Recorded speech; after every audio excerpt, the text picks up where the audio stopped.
اگر چند لوگوں نے کہیں وہ اکروچمنٹ، یعنی کہ اکروچمنٹ کا مطلب ہے کہ جو ہمارا اصل حدود ہوتی ہے پراپرٹی کی، اس کے آگے کسی نے اگر پھڑی لگائی ہوئی ہے تو اس کو مد نظر رکھا جاتا ہے، جبکہ ہمیں دوسری طرف یہ نہیں ہم دیکھا جاتا کہ پہلے والا دور نہیں ہے۔ اب اگر کسی بھی دکان کا ایک مالک ہے تو وہ مالک کے پاس ایک موٹر سائیکل تو اس نے لے کر آنی ہے، اس نے اپنی شاپ کے باہر کھڑی کر لینی ہے۔ اگر اس کے پاس 2 یا 3 ملازم ہیں تو حقیقت یہ ہے کہ ایک ملازم کے پاس بھی اگر ایک موٹر سائیکل ہو تو اس نے بھی لا کر وہ شاپ کے آگے کھڑی کر لینی ہے۔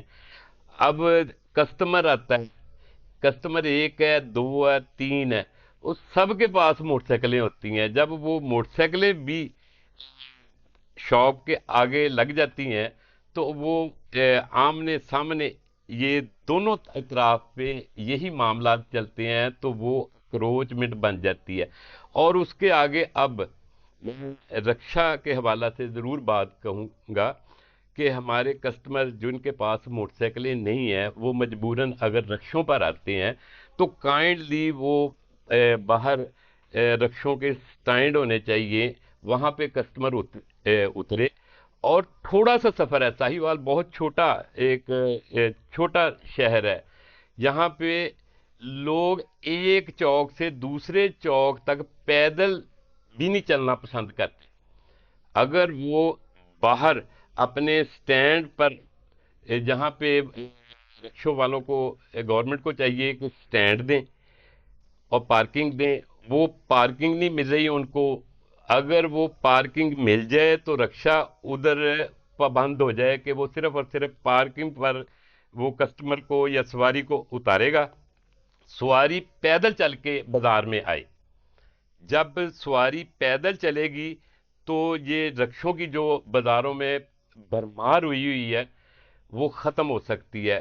ہمارے بازار اتنے بھی تنگ نہیں ہے کہ اگر کسی نے کوئی چھوٹی سی پھڑی لگائی ہوئی ہے، وہ سارے کا سارا جو مدعا ہوتا ہے وہ تاجروں پہ آ جاتا ہے کہ ان لوگوں نے اکروچمنٹ کی ہوئی ہے، لیکن کبھی نہیں یہ دیکھا جاتا ہے کہ یہ موٹر سائیکلیں جو ہم کھڑی کرتے ہیں یا اس کے آگے پھر رکشے والے کھڑے ہو جاتے ہیں تو وہ بازار بلاک ہو جاتے ہیں۔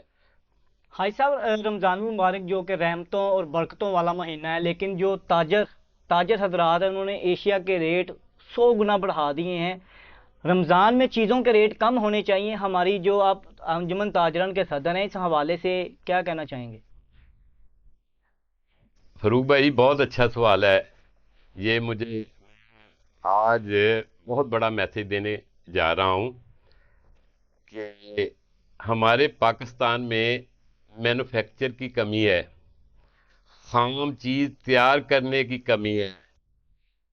ہم میں صرف اور صرف ہم اگر بعض دفعہ یہ کہتے ہیں کہ یہ ہول سیل کا کام کرتا ہے، بھائی ہول سیلر ہے جو وہ انپورٹ جو کرتے ہیں لوگ ان سے خریداری کرتے ہیں، پیچھے ریٹ اور پیچھے جب مہنگائی ہوگی تو آگے بھی مہنگائی ہوگی۔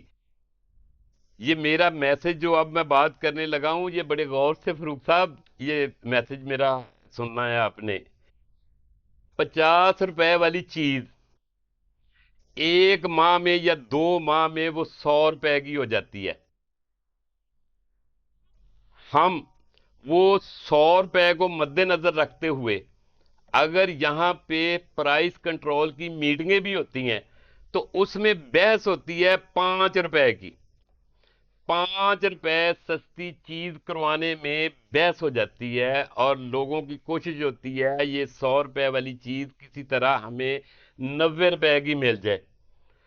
کبھی یہ نہیں کسی نے سوچا کہ یہ 50 والی چیز جو 100 روپے پر گئی ہے اس کو کیسے روکنا ہے ہم نے؟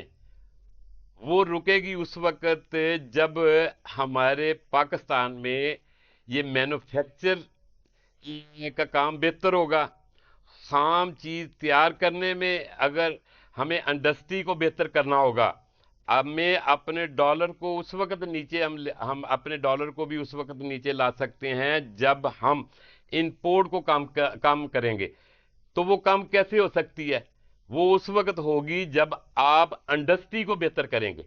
جب آپ انڈسٹری کو بہتر کریں گے تو آپ کے ملک میں جب وہ چیز کافی مقدار میں پیدا ہوگی تو اس وقت آپ کی ایکسپورٹ بھی ہوگی. آپ کے پاس مال بھی اتنا ہوگا کہ وہ ہمارے ادھر شہروں میں اس کا ریٹ بھی کم ہو جائے گا. اور اس کے بعد ریٹ جب مال زیادہ ہوگا تو ضرورت پڑے گی ہمیں کہ ہم ایکسپورٹ بھی کر سکیں. بہت شکریہ اس حاج طرف صاحب. بھی توجہ دینی چاہیے یہ ہم معذرت نے کے ساتھ. ہم نے بہت سی ایسی یہاں پر شخصیات آئی ہیں، ہم نے آواز اٹھائی ہے. حاج صاحب 20 سے 25 دن ہو گئے ہیں میونسپل کارپوریشن کی جانب سے بلدیہ کے کبھی ٹیوبل وغیرہ کٹ جاتے ہیں پانی کے، کبھی سرکاری پانی بند ہو جاتا ہے، کبھی سیوریج کا نظام بری طرح متاثر ہے. کوئی اس کے اوپر آواز نہیں اٹھا رہا. اس حوالے سے کوئی میسیج دینا چاہیں؟ اس حوالے سے یہ ہے کہ کوئی بھی اگر شہر کے معاملات میں لوگ ہمارے ساتھ رابطہ کرتے ہیں تو ہم ان کی رہنمائی کے لیے اس آواز کو افسران بالا تک ضرور پہنچاتے ہیں. یہ اپنا فرض سمجھ کر کام کرتے ہیں کہ یہ اخلاقی طور پر انسانیت کی خدمت جو ہے وہ ہونی چاہیے. آگے سے جو اتھارٹی ہے وہ ہمیشہ آپ سمجھتے ہیں کہ وہ گورنمنٹ ہوتی ہے. تو یہ ٹیوبل آپ کس ٹیوبل کی بات کر رہے ہیں ذرا تھوڑی حاج صاحب یہ شہر سٹی کے آپ کے حلقے میں یہ ہے ایک ٹیوبل جو 20-25 دن سے وہ ہم نے پتہ بھی کیا، وہ کہہ رہے بور بیٹھا ہوا ہے، دوسری باتیں بنائی جا رہی ہیں. لیکن زیادتی نہیں ہے، ماہ رمضان کا مہینہ ہے، اگر کسی کے گھر میں 2 دن پانی نہ آئے تو ان کی کیا حالت ہوگی آپ بہتر جانتے ہیں. بالکل یہ فروغ بھائی میرے نوٹس میں ہے. اس نے اپنا ٹیوبل کا نا جو بور ہے نا وہ بیٹھ چکا ہے. میں تقریباً اعلیٰ افسران بالا سے اس بات کی نشاندہی کر چکا ہوں، بلکہ 2-3 دفعہ کر چکا ہوں. تو اس کے بعد کارپوریشن کو بھی یہ میسج دے چکے ہیں کہ وہاں ساہیوال کی آبادی کے لحاظ سے اگر کوئی محلہ سب سے بڑا ہے تو اسے کہتے ہیں محلہ فرید گنج. فرید گنج محلہ پورے شہر میں سب سے ایک محلہ بڑا دیکھا جاتا ہے. تو وہاں کو جو ٹیوبل اس وقت بند پڑا ہوا ہے وہ 20-25 روز سے ہی بند پڑا ہوا ہے. وہ لوگ ڈیلی بیس پہ ہم کوشش کرتے ہیں بلکہ سفارش کرتے ہیں جو کہ ہمیں نہیں کرنی چاہیے. انسانیت کے حوالہ سے کارپوریشن کو خود یہ چاہیے کہ وہ ڈیلی بیس پہ اگر جب تک وہ بور ٹیوبل کا نہیں ہوتا اس وقت تک سی او صاحب وہاں پر خود موقع پر جا کر گاڑیوں کا بھی انتظام، پانی کی گاڑیوں کا بھی انتظام ہونا چاہیے. اور دیکھیں کوئی ایسا شخص نہیں ہے ادھر، چونکہ فرید گنج محلے کے ساتھ کچی آبادی ہے. وہ لوگ جو پانی کی ٹربینیں ہوتی ہیں گھروں میں، کچھ بہت سارے گھر ایسے ہیں جو افورڈ نہیں کر سکتے. وہ افورڈ نہیں کر سکتے. ان کو اگر ہم نے سرکاری جو پائپ ہے ان کا پانی جو آتا تھا اگر وہ پہلے سے چلتا آ رہا تھا تو ہماری کوشش ہونی چاہیے کارپوریشن کی کہ ذمہ داری کے ساتھ وہاں پہ پانی جو ہے وہ میسر ہونا چاہیے. اور خاص طور پہ ان دنوں آپ رمضان شریف کا مہینہ ہے، بہت سارے ایسے افراد ہیں وہ کثرت سے ہمارے پاس آ رہے ہیں کہ ہمیں وقت پر پانی نہیں مل رہا، گاڑیاں نہیں وقت پر آ رہی. ہم فون کرتے ہیں یہاں کے عملے کو تو اس کے بعد اگر کوئی گاڑی چلی جاتی ہے تو لوگ ادھر آپس میں لڑ رہے ہوتے ہیں پانی کی قلت کی وجہ سے، جو کہ یہ چیز بہتر نہیں ہے.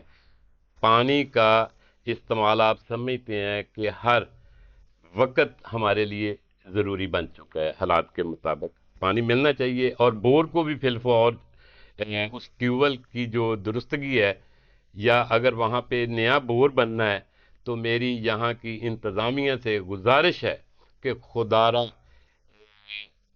سڑکیں لیٹ ہو جائیں تو اس میں ہمارا گزارا ہو سکتا ہے، لیکن پانی کے بغیر ہمارا گزارا جو ہے وہ ممکن نہیں ہے.